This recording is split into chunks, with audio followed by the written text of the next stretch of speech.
कि दिन भर चाहे जहाँ रहियो हमारे पिया, दिन भर चाहे जहाँ रहियो हमारे पिया, रात के घर चले हो हमारे पिया,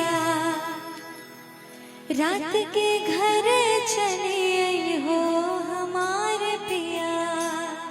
और ये बहुत ही प्यारा गीत है। ये कंप्लेन हमेशा महिलाओं की होती है, तो इस गीत के माध्यम से ये बताया गया है। आइए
और देखिए धमकी ऐसे ही मिलता है जब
जब हम करब जी सुर हो सगरवा,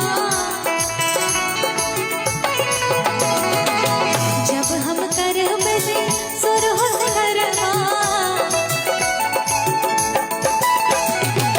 जब हम करब जी सुर हो सगरवा, जब हम करब जी सुर हो सगरवा।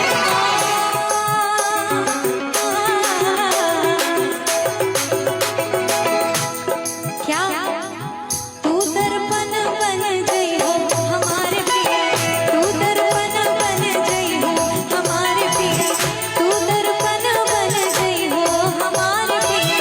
दिन भर चाहे जहाँ रहियो हमारे पिया, दिन भर चाहे जहाँ रहियो हमारे पिया। रात के घर चली आई हो हमारे पिया, रात के घर चली आई हो हमारे पिया, रात के घर चली आई हो हमारे पिया।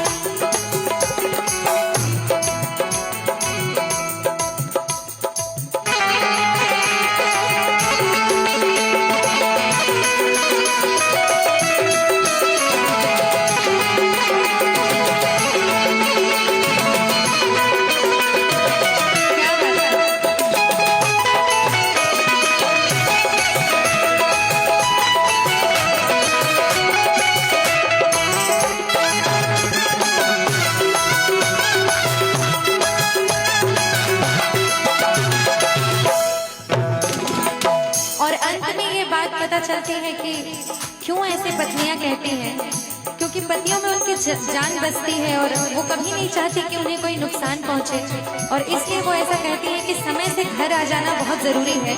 क्या तुम बिन जियरा जल बिन मछरिया, तुम बिन जियरा जल बिन मछरिया, तुम बिन जियरा जल बिन मछरिया, तुम बिन जियरा जल बिन मछरिया।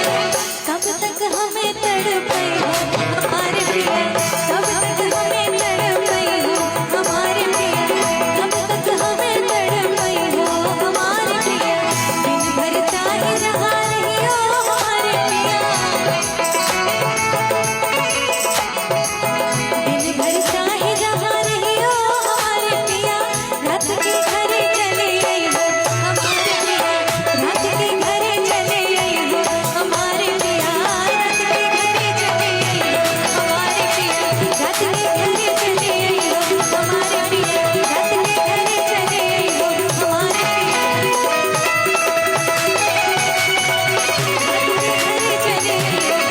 के घरे चले आई हो हमारे पिया, रात के घरे चले आई हो हमारे पिया, रात के घरे चले आई हो हमारे पिया, रात के घरे चले आई हो हमारे पिया, रात के घरे चले आई हो हमारे पिया, रात के घरे चले आई हो हमारे पिया। बहुत खूब।